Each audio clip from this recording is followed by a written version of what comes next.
నమస్కారం, మన మీ ఊరి కథలకు స్వాగతం.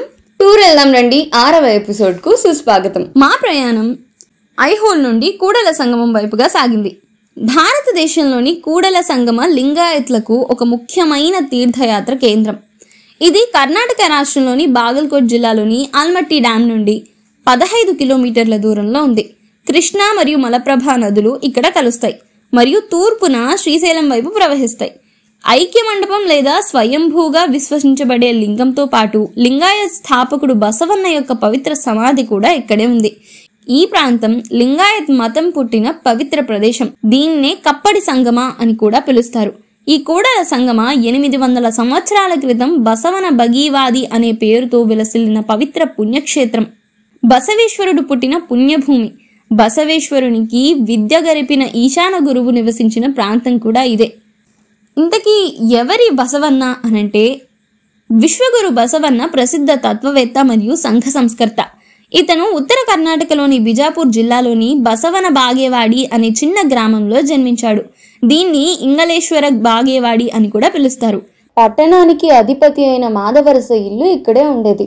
బసవేశ్వరుడు ఆనందనామ సంవత్సరం వైశాఖ మాసం 3వ రోజున మాధవరస మరియు మాదలాంబికకు జన్మించారు. అది 1134వ సంవత్సరానికి సమానంగా ఉంటుంది. ఆ ఊర్లో నందీశ్వర దేవాలయం ఉంది. భార్యాభర్తలిద్దరూ నందీశ్వరునికి భక్తులు. వారికి నాగమ్మ అనే కుమార్తె కూడా ఉంది మరియు కొడుకు పుట్టాలని ఆశించింది. ఆమె రోజు శివుణ్ణి పూజించి తన కోరిక తీర్చమని ప్రార్థించేది. ఒకరోజు పూజ తర్వాత ఆమె ధ్యానంలో కూర్చుంది. శివలింగానికి నైవేద్యం ఉంచిన మల్లె పువ్వు ఒడిలో పడింది. ఎంతో భక్తితో దాన్ని తీసుకుని కళ్ళకు మెల్లగా అదుముకొని జుట్టులో వేసుకుంది. ఆమె రోజంతా సంతోషంగా ఉంది మరియు ఆ రాత్రి ఆమెకు ఒక కల వచ్చింది. కైలాసం నుండి శివుడు ఈ లోకంలోకి తన నందిని పంపాడు. నంది మాధవరస మరియు మాదలాంబిక వారి ఇంటికి వచ్చింది. అప్పుడు ఎక్కడ చూసినా వెళ్తురు. మరుసటి రోజు మాదలాంబిక మాధవరసకు ఈ కళ గురించి వివరించింది. అతను దానిని గ్రామ ఆధ్యాత్మిక గురువుకి నివేదించాడు. ఇది శుభసూచికమని గురువు అతనికి చెప్పాడు. దంపతులకు యోగ్యమైన కుమారుడు ఉంటాడు. వారు మొత్తం కుటుంబాన్ని పెంచుతారు. అతను సమస్త విశ్వాన్ని ఉద్ధరిస్తాడు మరియు జ్ఞానోదయం చేస్తాడు అని చెప్పాడు. ఈ జోష్యం మాటలు విని ఆ దంపతులు ఆనందానికి లోనయ్యారు. కాలక్రమేణా మాదలాంబిక ఒక మగబిడ్డకి జన్మనిచ్చింది. అప్పుడు వారి గురువు శివుని దయతో నంది అంటే వృషభ అని కూడా పిలుస్తారు. స్వయంగా మీకు కొడుకుగా జన్మించాడు అంటే నంది జన్మించాడు. అతను గొప్ప వ్యక్తిగా మారి ప్రపంచంలో మతాన్ని ప్రోత్సహిస్తాడు. అతను మొత్తం సంక్షేమాన్ని సాధిస్తాడు. అతనికి బసవ అని పేరు పెట్టండి అని చెప్పాడు. సరైన ప్రవర్తనను బోధించిన బసవ విప్లవకారుడు అయ్యాడు. పనిలో నిమగ్నం అవ్వడం స్వర్గమని, సాదాసీదా జీవితం, స్త్రీ పురుషుల మధ్య సమానత్వం అనే ఆదర్శాలను బోధించారు. బసవన్న గొప్ప సాధు. అతని అనుచరులు ఆయన్ను గురువుగా భావిస్తారు. అతని కాలంలోని నిజమైన దార్శనికుడు మరియు లింగాయత్ శాఖను ప్రారంభించిన విప్లవకారుడు.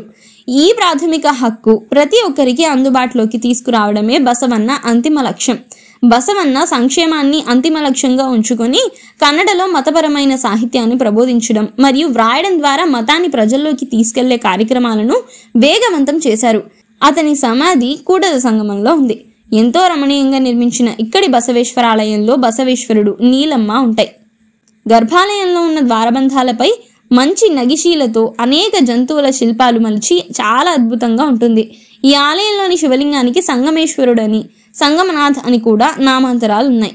ఇక ఈ చుట్టుపక్కల చూడదగ్గ ప్రదేశాలు, ఇప్పుడు మనం చెప్పుకున్న సంగమనాథ దేవాలయం చాలా ముఖ్యమైనది. ఐక్యలింగ బసవేశ్వర మందిరం, బసవ ధర్మపీఠం, అతి చిన్న అరణ్య ప్రదేశంగా భాసిల్లే పూజావనం మొదలైనవి. ఇవి కాక ఇక్కడ నిర్మించిన ఆడిటోరియం 6000 మంది కూర్చోవడానికి వీలుగా 4 ద్వారాలతో ఉంటుంది. ఇందులో ఒక్కో ద్వారానికి గంగాంబిక, నీలాంబిక, చెన్న బసవన్న, అక్క నాగమ్మ అనే పేర్లు ఉంటాయి. ఈ ఆడిటోరియం ఎంతో ప్రశాంతంగా ఉండి అనేక కార్యక్రమాలకి వేదికగా అలరారుతోంది. కూడల సంగమ 850 సంవత్సరాల పురాతనమైన సంగమేశ్వర ఆలయానికి ప్రసిద్ధి చెందింది. దీన్ని శివునికి అంకితం చేసిన కూడల సంగమేశ్వర అని పిలుస్తారు.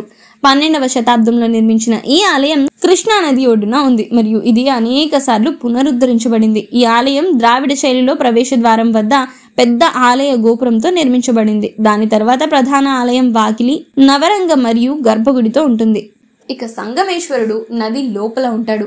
నది లోపల ఉంటే భక్తులకు ఎలా దర్శనమిస్తాడు అనే ఆలోచన మీకు రావచ్చు. ఆ పరమశివుడి దర్శనార్థమే భక్తుల కోసం ఇక్కడ ప్రత్యేకమైన ఒక నిర్మాణం చేయబడింది. ఎలాగనంటారా, మనము నది లోపలికే వెళ్తాం, కాకపోతే అక్కడ నీళ్లుండవు. అంటే నీటి లోపలికే దారి విడుస్తూ శివలింగం చుట్టూ ఒక ప్రత్యేకమైన భవనం లాంటి ఆలయాన్ని నిర్మించడం జరిగింది. ఈ ఆలయం ప్రకృతి ప్రేమికులను ప్రత్యేకంగా ఆకర్షిస్తుంది. అంతేకాకుండా ప్రత్యేక నిర్మాణాలతో ఆకట్టుకుంటుంది కూడా. మా టూర్లో భాగంగా మేము సందర్శించిన చివరి ప్రదేశం కూడల సంగమం. ఎటువంటి ఆటుపోట్లు లేకుండా ఎంతో ఆహ్లాదకరంగా సంతోషకరంగా సాగింది మా కర్ణాటక టూర్. ఈ కూడల సంగమం బెంగళూరు నుండి 450 కిలోమీటర్ల దూరంలో మరియు జిల్లా రాజధాని అయినటువంటి బాగల్కోట్ నుండి 51 కిలోమీటర్ల దూరంలో ఉంది. కర్ణాటక టూరిజం అంటే కేవలం హంపి, శృంగేరి శారదాపీఠం, జోగ్ ఫాల్స్ మాత్రమే కాదు. వెతకాలే కానీ కర్ణాటకలో కూడా ఎన్నో ఆధ్యాత్మిక పరమైన మరియు చారిత్రక ప్రదేశాలు ఉన్నాయి. బాగల్కోట్ జిల్లాలో కూడా ఎన్నో చారిత్రక మరియు ఆధ్యాత్మిక ప్రదేశాలు ఉన్నాయి. అవి కూడా చూసి తరించండి. మరో సీజన్తో మరో సిరీస్తో మళ్ళీ కలుద్దాం. టూర్ వెళ్దాం రండి. సీజన్ 2కి ఇక సెలవు.